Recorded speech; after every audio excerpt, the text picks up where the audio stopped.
Damos graças a Deus por mais esta oportunidade de estudar a palavra de Deus. Louvo a cada irmão que juntos podemos aprender do Senhor.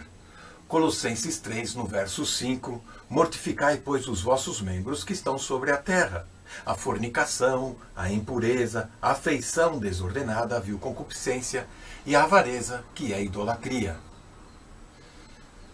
Hoje vamos falar sobre sexo, perigo, mas vamos atentar àquilo que anda à nossa volta.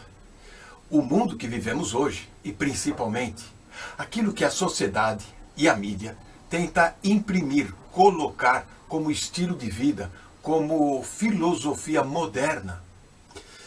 Hoje a tônica do momento, a grande argumentação, é que nós podemos amar de qualquer maneira, de qualquer jeito, seja lá quem for, podemos até trocar de sexo. Isso tudo em nome da liberdade, dos direitos humanos, da democracia. E assim, a criatura quer ficar acima do Criador e ditar as suas próprias regras.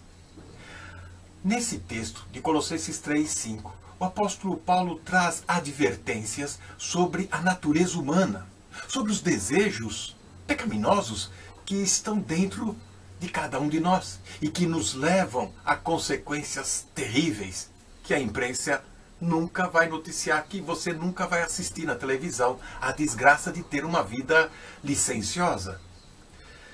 Paulo agora então, ele vai alistar 5 pecados. E esses 5 pecados é uma afronta, uma oposição ao Senhor Deus, que cuida da sua criação, que cuida dos seus. E esta lista de pecados vai exatamente contra as orientações de Deus. E aí nós criamos uma grande confusão. Primeira palavra que queremos destacar, e vamos destacar uma por uma, é a prostituição. Em algumas traduções aparece como fornicação. É a porneia, de onde vem a nossa palavra pornografia. Então, cuidado, você aí que muitas vezes é levado por esta tendência de porneia, pornografia. É todo tipo de pecado na área sexual.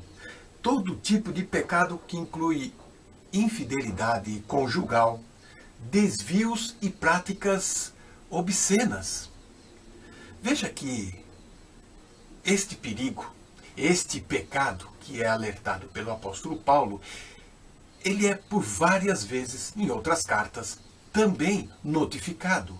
Nós temos isso em 1 Coríntios, capítulo 5, onde um membro da igreja havia cometido um ato de fornicação e estava em pecado e colocando em risco toda a congregação. Nós também vamos ver o alerta de Paulo em 1 Coríntios 6, no verso 9 e 10. Vamos vê-lo também mostrando em Gálatas capítulo 5, verso 19.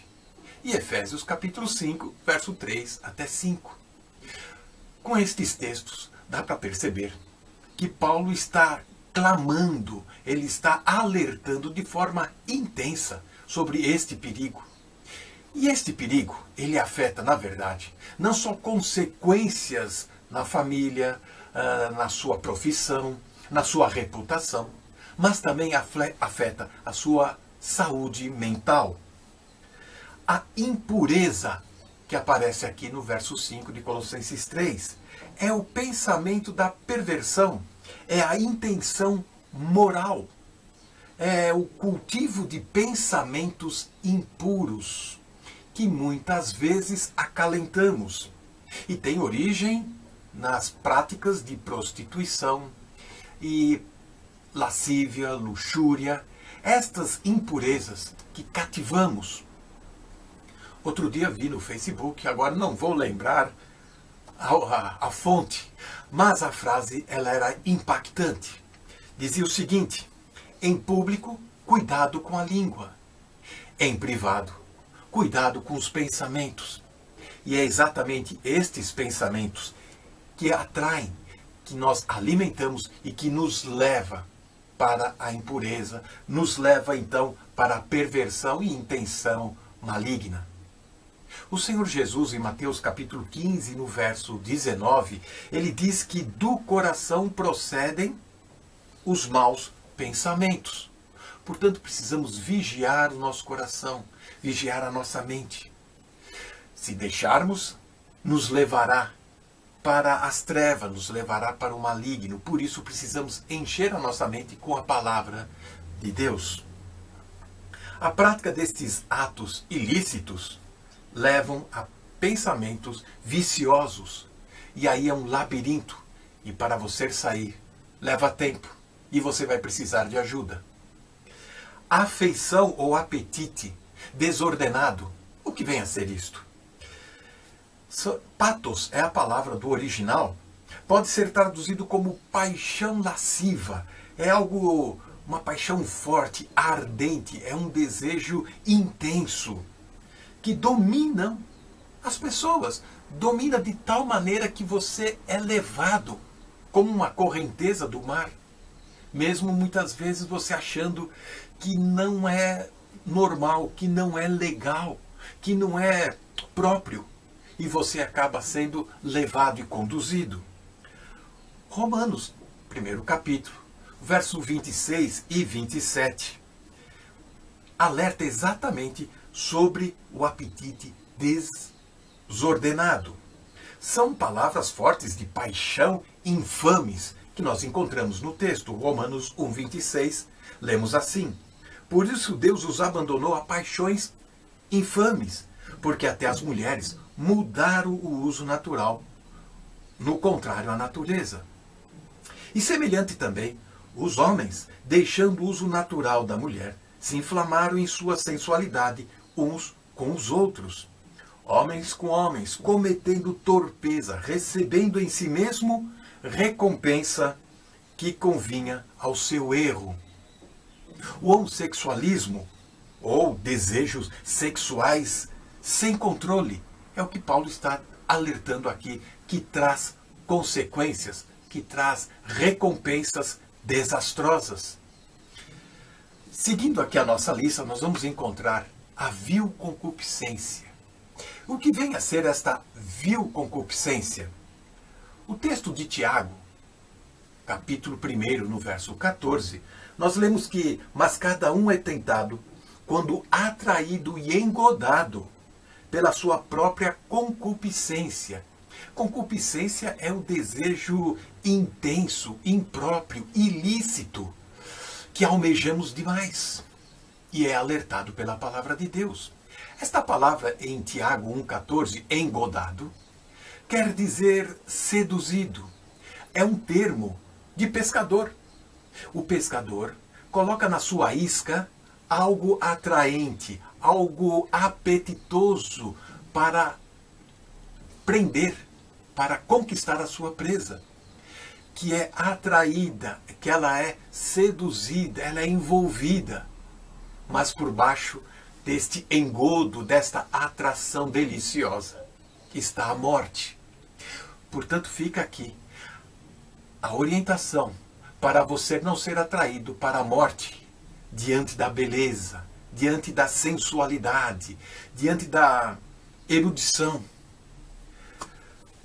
Essa palavra, viu, concupiscência, epitomia, kaken, no original, o termo pode ser utilizado para indicar qualquer desejo ilícito ao pecado. É uma relação assim que pode ser abrangente. Podemos ver na prática, no segundo livro de Samuel, no capítulo 13, a história de Amnon, um filho do rei Davi, que se apaixonou por sua meia-irmã, Tamar. E essa paixão, essa vil concupiscência, o levou à desgraça. Esse termo também Paulo utiliza de outras formas, mas que traz o sinônimo da vil concupiscência. 2 Timóteo 2,22 diz desejos da mocidade. Também diz em Efésios 4,22 sobre concupiscência do engano, que é o engodo de Tiago 1,14. O anseio por satisfazer desejos animalescos, desejos primitivos, selvagens. A vil concupiscência nos leva a ter um comportamento de animal, de instinto. E é isso que o apóstolo Paulo alerta aqui. Este anseio por satisfazer estes desejos, nós precisamos estar atentos e alertados. A luxúria que muitas vezes envolve. O homem é dominado pela lascívia, ele é dominado por imaginação poluída. Totalmente fica à mercê de associações obscenas. Eu vivo num país muito sensual, país tropical, e isso muitas vezes leva as pessoas a comportamentos liberais, libertinos, o que traz desgraça para o lar, para a família, para os pais. Provérbios capítulo 27, no verso 20. Como o inferno e a perdição nunca se fartam, assim os olhos do homem nunca se satisfazem. Está aqui então o porquê de filmes, revistas, fotografias, muitas vezes cada vez mais participando de novelas, de filmes, atraindo, seduzindo, agarrando, envolvendo as pessoas. E não pense que as mulheres ficam de fora, como lemos Romanos 1:26. Livros de romance, livros que contam histórias de amor, são um laço, engano. E por fim nós temos a avareza. Plopnesia é uma palavra que normalmente levamos para o dinheiro, para as finanças. Mas essa avareza quer dizer ultrapassar os limites, ir além. Exatamente, desejo de ter mais. E ela tem um desdobramento na sua raiz, no seu verbo, para ser engano, extorsão e fraude. 1 Tessalonicenses 4, no verso 6, fala de enganar, é a mesma palavra, de avareza. O adultério não deixa de ser uma extorsão, uma fraude, um engano. E é isso que o apóstolo Paulo está alertando, chamando a atenção.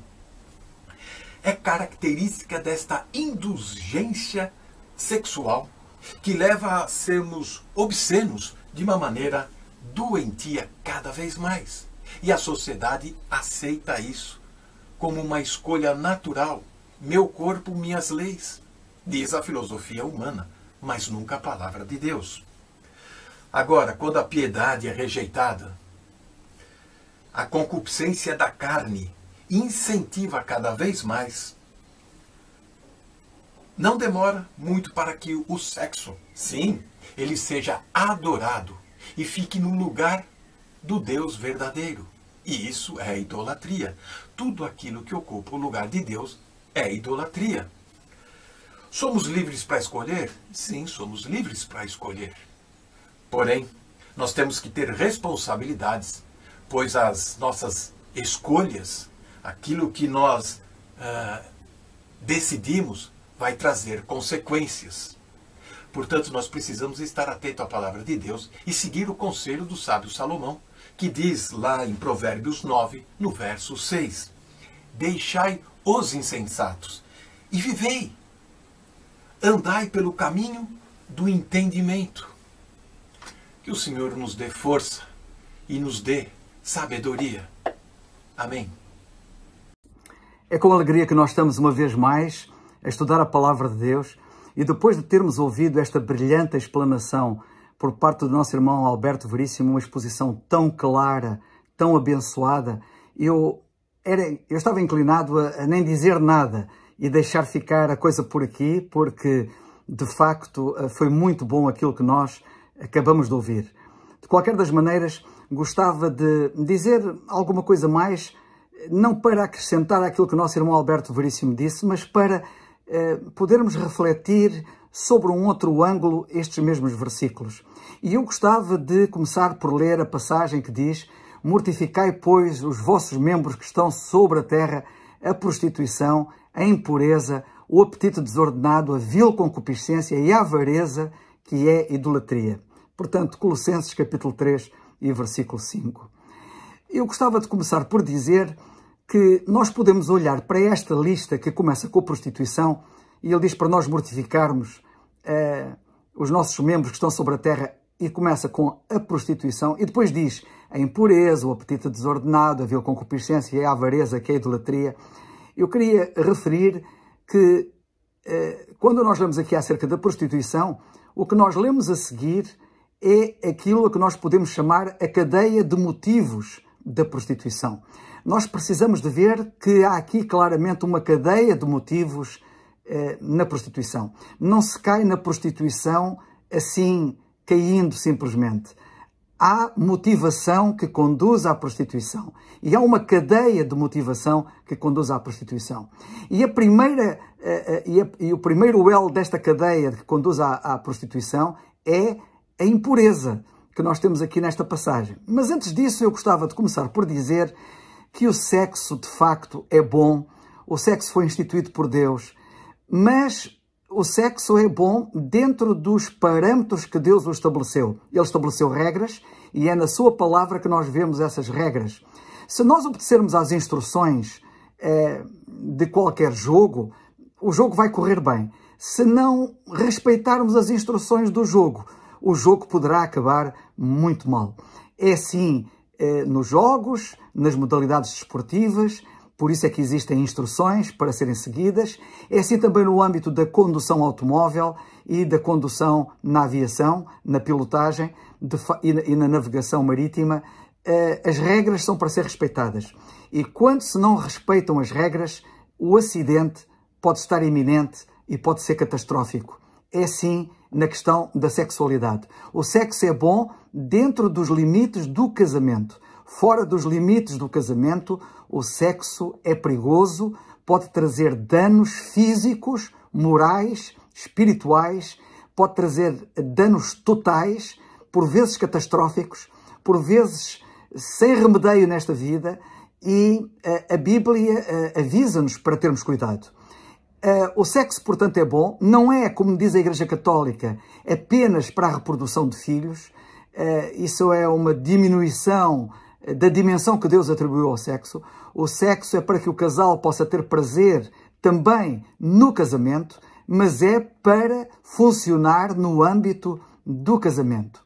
E, dito isto, gostava de dizer que a palavra de Deus, o apóstolo Paulo na carta aos Gálatas, no capítulo 5, diz: andai em espírito e não cumprireis a concupiscência da carne. Ou seja, andar no espírito significa andar de acordo com a palavra de Deus. A palavra de Deus é inspirada pelo Espírito. O Espírito fala na palavra de Deus. O Espírito dirige pela palavra de Deus. A palavra de Deus é obra do Espírito. A autoria da palavra de Deus é o Espírito Santo. E, de facto, se nós quisermos andar no Espírito, é andarmos de acordo com os preceitos, com os ensinos, com as instruções da palavra de Deus. Vamos então pensar nesta cadeia de motivação que conduz a este desastre que é a prostituição. Em primeiro lugar, nós temos a questão da impureza. Aquilo a que nós podemos chamar os pensamentos impuros. Nós, e é isso que a Bíblia mostra no livro de Provérbios, somos aquilo que nós pensamos. E porque nós somos aquilo que nós pensamos, nós temos que ter muito cuidado com o que trazemos à nossa mente nos nossos pensamentos. O que os pensamentos desejam, ou melhor, o que os pensamentos pensam, o coração deseja e os pés avançam. E, portanto, nós temos que ter, de facto, muito cuidado com o tipo de pensamentos que colocamos na nossa mente. Em vez de nós pensarmos em tudo aquilo que diz a Bíblia é puro, cuidado se nós nos pomos a pensar naquilo que é impuro. E eu estou a dizer isto porque em Filipenses, no capítulo 4 e no versículo 8, o apóstolo Paulo diz assim: quanto ao mais, irmãos, tudo o que é verdadeiro, tudo o que é honesto, tudo o que é justo, e notem agora, tudo o que é puro, tudo o que é puro, tudo o que é amável, tudo o que é de boa fama, se há alguma virtude e se há algum louvor, nisso pensai. De facto, devemos pensar naquilo que é puro. Mas na cadeia vertiginosa da queda que conduz à prostituição, a impureza, o pensar naquilo que não é puro e que a Bíblia diz para nós pensarmos, é o primeiro passo para nós, de facto, se não tivermos cuidado, cairmos na prostituição. Gostava também de dizer, e em termos positivos, para sermos ajudados, o seguinte. Para nós pensarmos muito numa coisa, nós temos que amar muito essa coisa. Quando nós amamos muito uma coisa, ou quando nós amamos muito uma pessoa, a coisa ou a pessoa não sai dos nossos pensamentos. Estamos sempre a pensar nessa coisa ou nessa pessoa. E é isso que acontece quando nós pensamos, é isso que nos acontece quando nós de facto amamos o Senhor e amamos a sua palavra. Nós pensamos continuamente no Senhor e na sua palavra, eles não nos saem da nossa cabeça, não nos saem da nossa mente. O problema está em quando nós não amamos o Senhor e a sua palavra e nos pomos a amar o que não devemos. E quando nós nos pomos a amar o que não devemos, começamos a pensar nisso permanentemente, continuamente, e isso é que conduz ao desastre. E, portanto, gostava de começar por dizer que quando nós amamos alguém, nós pensamos muito nesse alguém. Aliás, esse alguém não nos sai dos nossos pensamentos. E para nós amarmos alguém, nós temos que descobrir o fascínio que esse alguém tem.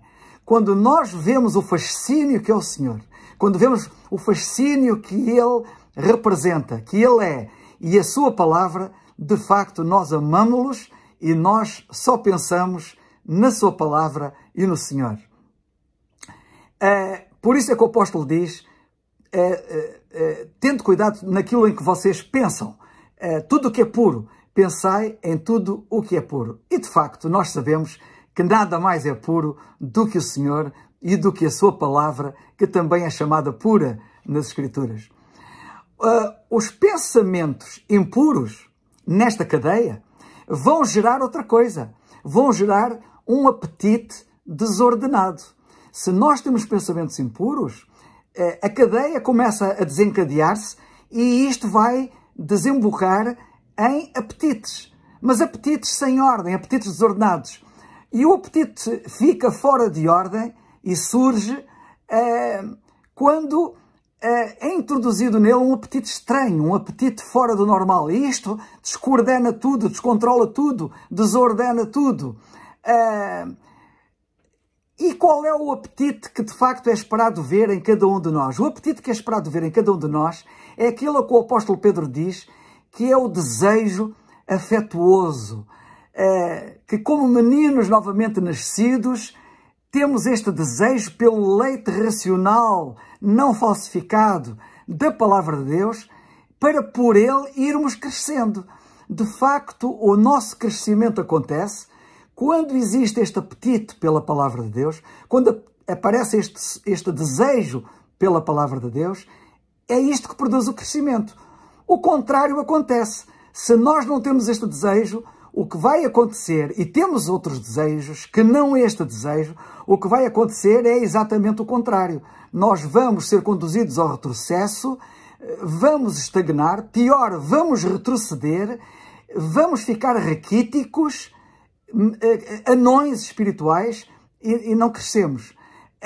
Nós devemos ter este desejo pela palavra de Deus. Como meninos novamente nascidos, devemos desejar este leite racional não falsificado, que é a palavra de Deus, e não termos os desejos, outros desejos que não este, e que o apóstolo chama os desejos da mocidade, dos quais nós devemos fugir e não alimentar.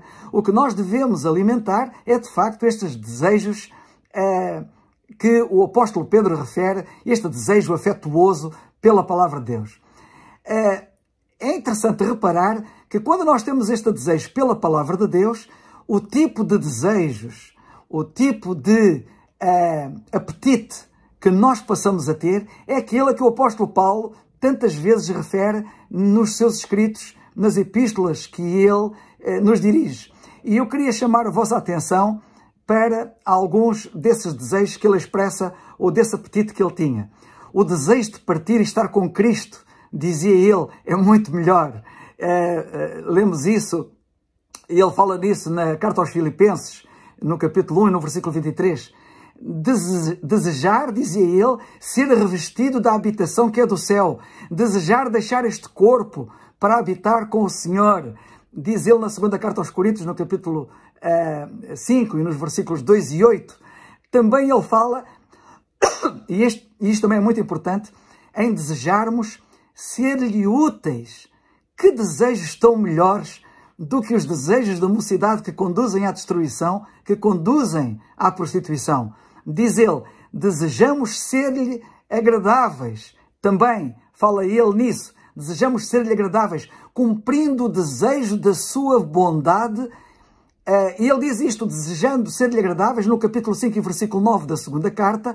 Mas na segunda carta aos Tessalonicenses, no capítulo 2, ele diz, cumprindo, e no versículo 11, se não estou em erro, ele diz, cumprindo o desejo da sua bondade e a obra da fé com poder. De facto, nós devemos satisfazer este desejo da sua bondade e a obra da fé com poder. Como, de facto, se espera que nós revelemos isto pela graça de Deus. Nesta cadeia, se nós cedermos à questão da nossa mente e na nossa mente deixarmos que a impureza penetre, a seguir, naturalmente, vem o apetite desordenado.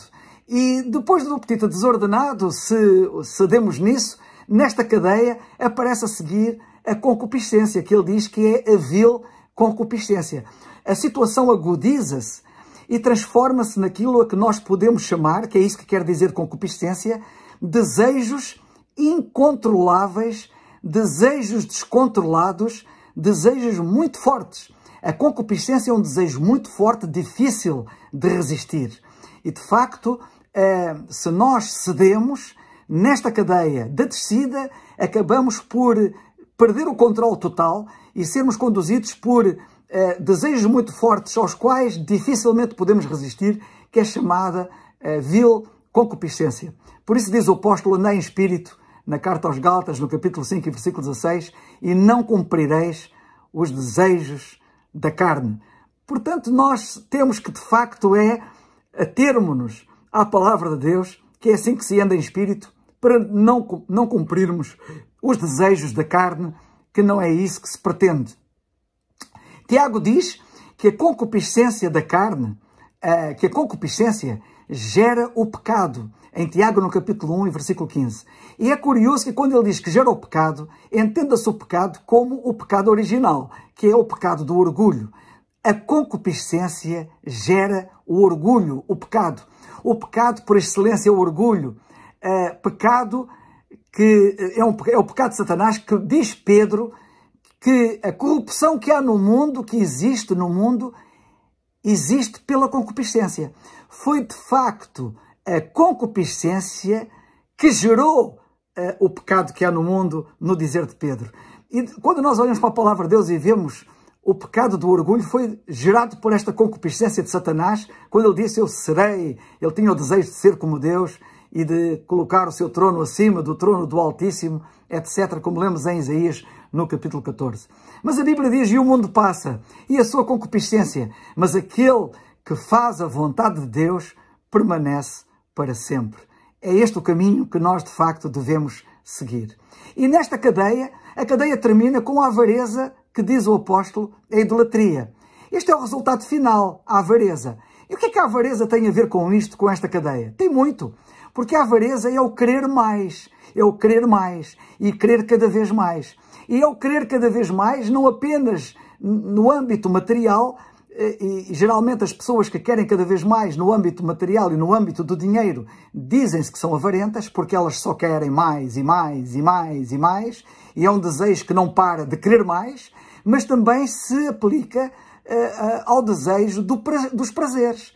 Porque se nós enverdamos por esta cadeia vai terminar por querermos mais e mais e mais prazer, e mais prazer, e mais prazer, e nós entramos, de facto, num círculo de desejos incontroláveis e descontrolados, como eu referi um pouco atrás, desejos estes que são insaciáveis e que diz a Bíblia que querem mais e mais e mais e mais. É tipo droga.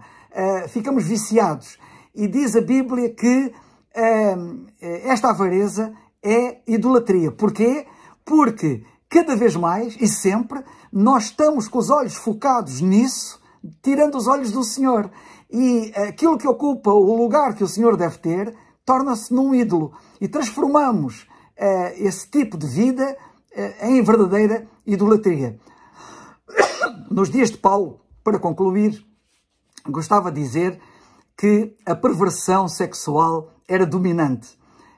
O apóstolo Paulo, não nos podemos esquecer, vivia na Roma Antiga, onde haviam orgias, no Palácio de Nero e noutros sítios, noutros locais. De facto, a perversão era dominante na cultura romana. Então, exatamente como é hoje. As coisas não mudaram. Os figurinos têm-se alterado, mas o conteúdo continua a ser o mesmo. E o que eu queria, para terminar, levar-nos a refletir, era o seguinte, que a igreja, então, como hoje, é uma igreja superficial. E por isso é que as epístolas foram escritas, exatamente para nos tirar da superficialidade e nos conduzir à profundidade da vida cristã.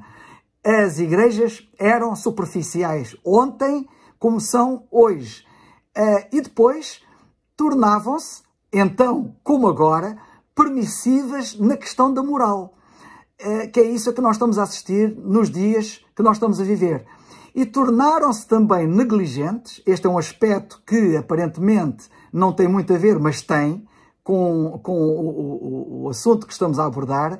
Tornam-se negligentes na autoridade apostólica do apóstolo Paulo, pensando que ele é mais um apóstolo como os outros, que não é. Ele é o apóstolo dos gentios.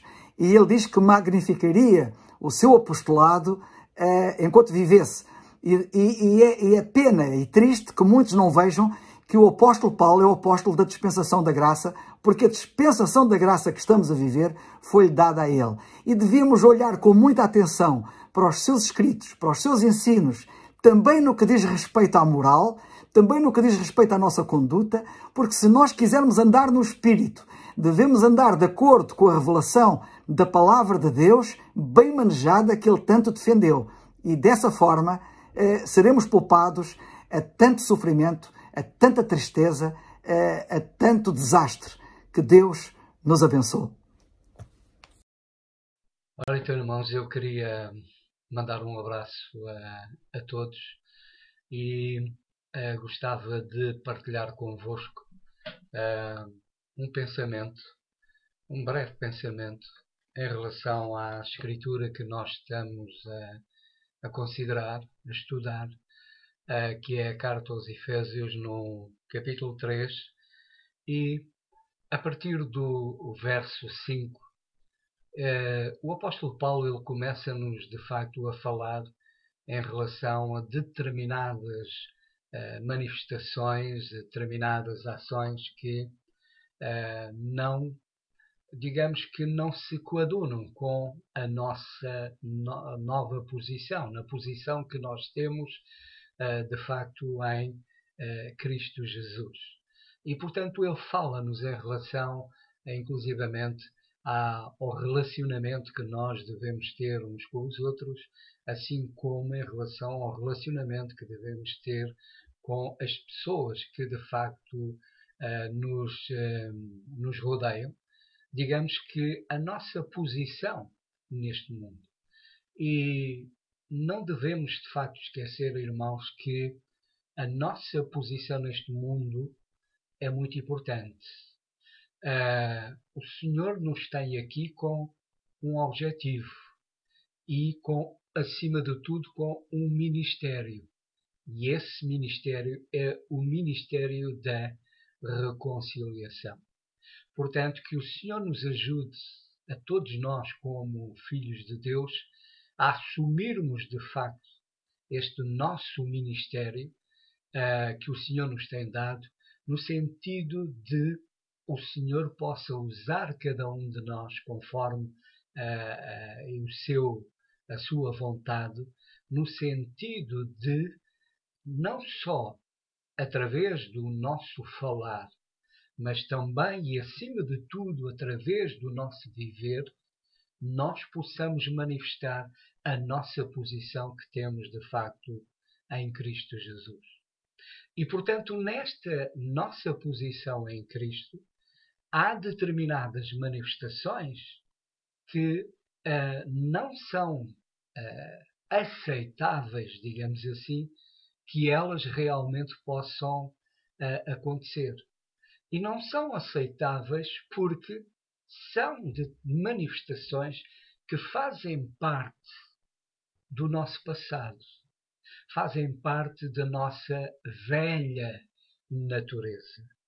E como tal, quando nós aceitamos o Senhor Jesus Cristo como nosso Salvador, até aí nós vivíamos sem Deus, sem esperança, sem Deus neste mundo, vivíamos, portanto, na carne, e estas características, estas manifestações, este fruto da carne, digamos assim, era normal, era natural que acontecesse em nós. É que o apóstolo fala no versículo 5, mortificai, pois, os vossos membros que estão sobre a terra, a prostituição, a impureza, o apetite desordenado, a vil concupiscência, a avareza, que é idolatria. Portanto, era normal, era natural nessa altura que este tipo de comportamentos, que estas manifestações, elas existissem. E que o apóstolo Paulo, ele diz também no versículo 7, nas quais também outro tempo andaste quando vivias nelas. Portanto, houve um tempo em que nós vivíamos nelas. Era, de certa forma, digamos que era natural este tipo de manifestações. Mas a partir do momento em que eu creio no Senhor Jesus Cristo como meu Salvador, e como a Escritura diz, eu nasci de novo para uma nova vida. As coisas velhas já passaram e eis que tudo se fez novo. E, portanto, eu tenho agora, em Cristo Jesus, uma nova vida, uma nova relação com Deus.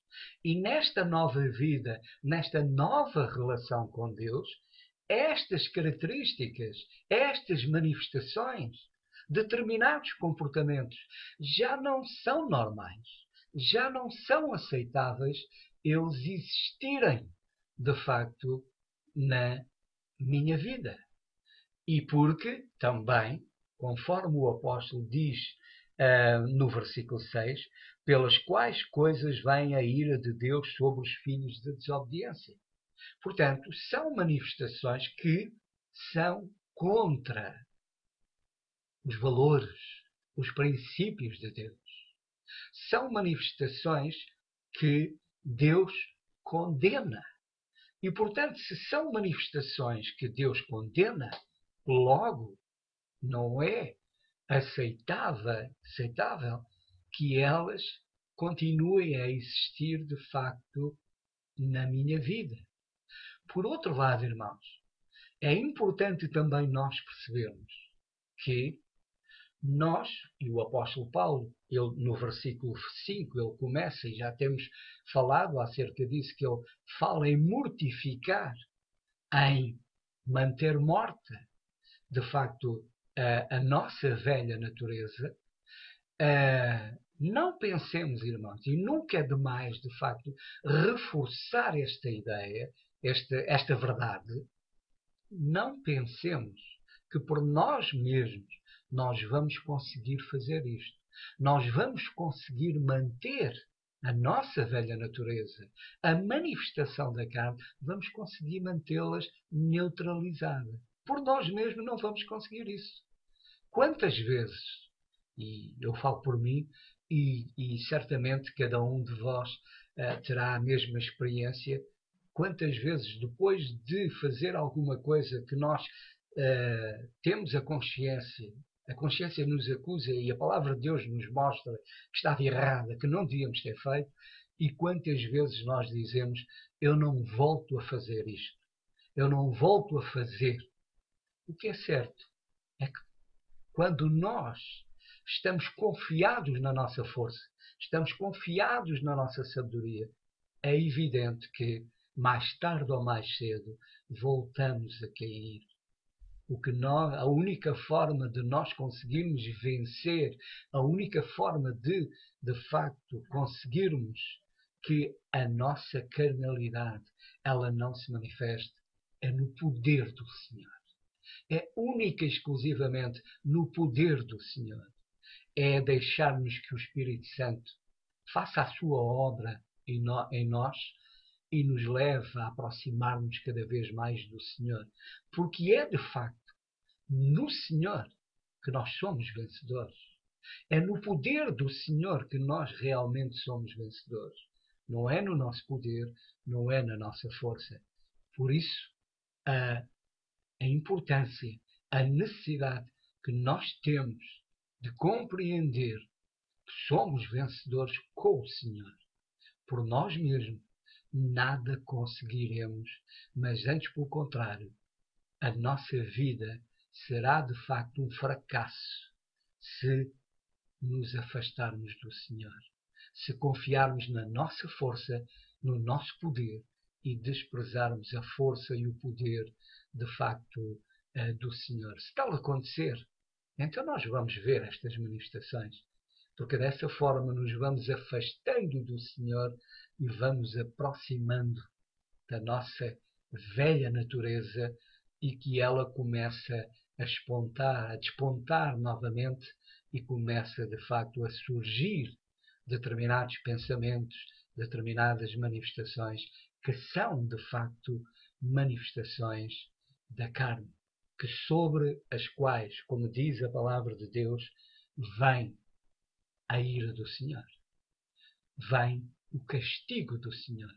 Não esperemos obter bênção quando fazemos coisas que nada têm a ver com a nossa nova vida que temos em Cristo Jesus.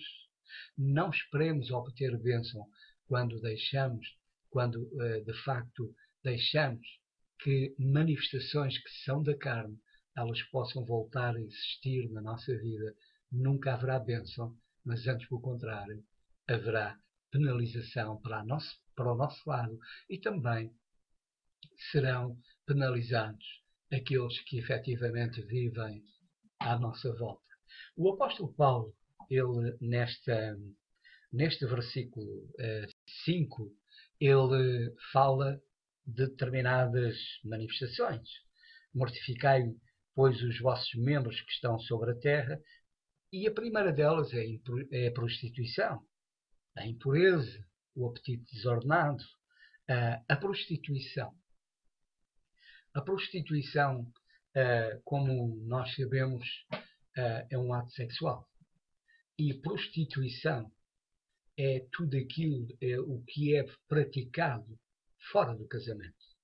Toda a relação sexual que é feita antes do casamento e no casamento, mas, aliás, toda a relação, a pessoa sendo casada, mas praticando o ato sexual fora do casamento, é prostituição. E, aliás, quem o faz sendo casado, junta a este pecado da prostituição ainda mais o pecado do adultério. Portanto, em relação à prostituição, é curioso que é algo que é terrível. A prostituição em si é algo que é terrível. Eu fui ver o dicionário e o dicionário em relação à prostituição diz que é desonrar, que é rebaixar-se, é perder a dignidade, é entregar-se à devassidão, portanto, uma humilhação completa. E nós sabemos muito bem o que acontece neste mundo, inclusivamente de determinadas organizações que se dedicam ao tráfico de mulheres para a exploração sexual, para a prostituição, que tratam de facto a mulher como uma coisa para ser usada, para ser deitada fora. Portanto, é algo que é terrível. E é algo que é condenável por Deus. E é condenável por Deus aquele que pratica a prostituição e aquele que se serve da prostituição. Portanto, são condenados, são igualmente condenados, condenáveis aos olhos de Deus, são de facto condenados. E em relação a esta parte sexual, nós sabemos perfeitamente que vivemos num mundo em que o apelo ao sexo é terrível, é constante. O apelo à beleza, ao corpo, à perfeição, é um chamamento permanente, diário. Isto é uma luta muito grande. E só realmente podemos vencer esta luta com o Senhor. Nós, irmãos, como dizia alguém, nós não podemos impedir que os pássaros voem sobre a nossa cabeça, mas podemos impedir que eles façam o ninho. De facto, às vezes, devido a determinadas coisas que vemos, os pensamentos surgem, mas que o Senhor nos ajude a combatê-los com o Senhor e não deixarmos que esses pensamentos eles possam, de facto, ir aumentando e, inclusivamente, alguns passem à prática. E isso, de facto, é que é terrível.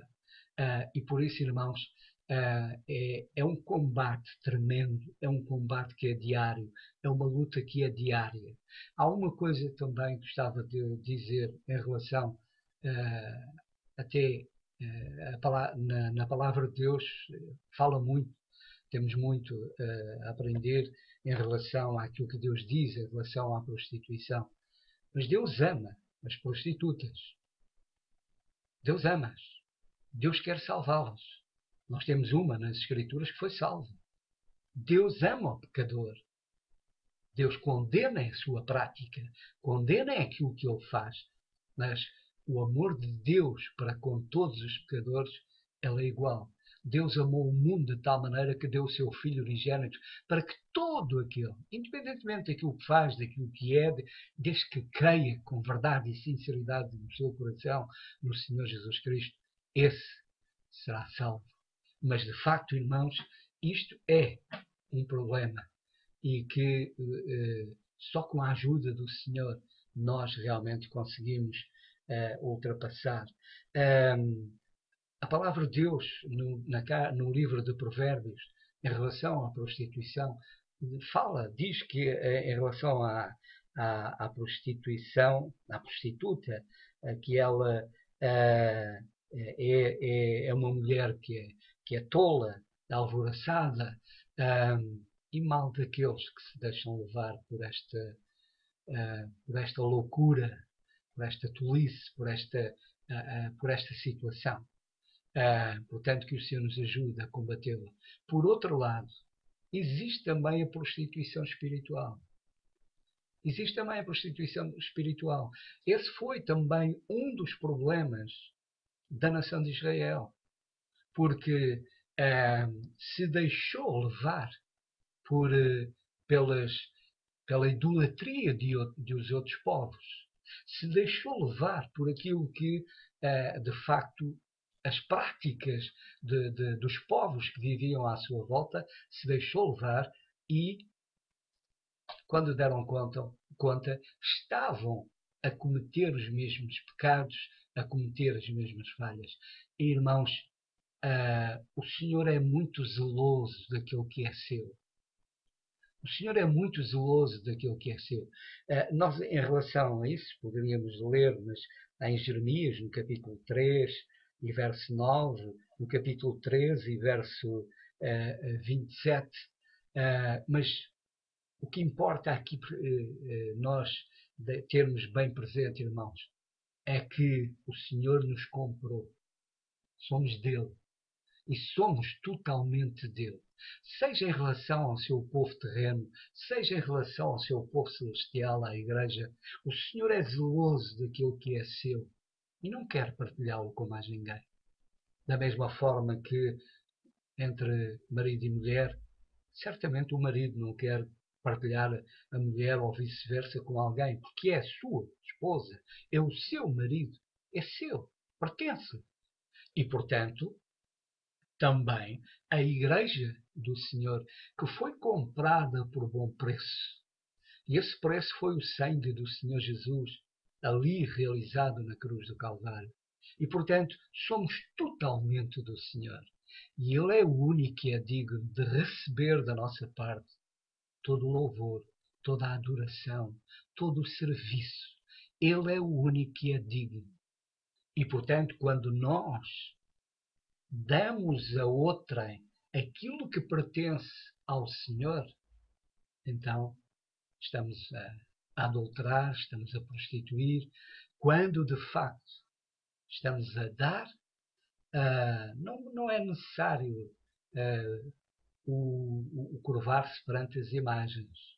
É quando terminar, até pessoas na nossa vida que podem tomar o lugar do Senhor. Estamos a dar a uma pessoa, estamos a dar a um objeto, estamos a dar, de facto, a alguma coisa ou a alguém aquilo que é de Deus, que deve unicamente ser dado a Deus.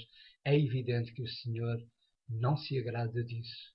O Senhor não quer isso.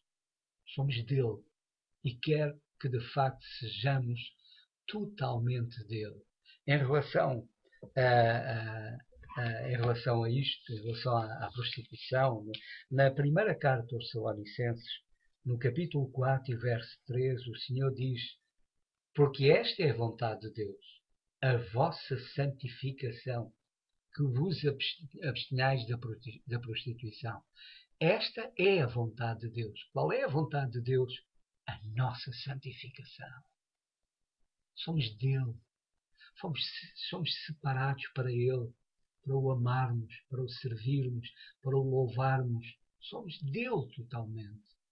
E, portanto, diz, vos abstenhais da prostituição, nem sexual, nem espiritual. Que tal coisa não exista, de facto, na nossa vida, porque o Senhor realmente não merece. E isto é altamente condenável aos olhos de Deus. E ainda em Efésios, no capítulo 5 e verso 3, diz: mas a prostituição e toda a impureza ou avareza nem ainda se nomeia entre vós, como convém a santos. Nem ainda sequer se nomeia entre vós. Portanto, vejam de facto aquilo que o Senhor pensa e aquilo de forma que o Senhor olha para a prostituição. Somos santos, santificados em Cristo Jesus, separados para as boas obras, separados para o Senhor, para o serviço do Senhor. Somos totalmente dele, totalmente dele. Fomos comprados por bom preço. Por isso, irmãos, sirvamos aquele que merece, de facto, que ser o Senhor da nossa vida. Amém.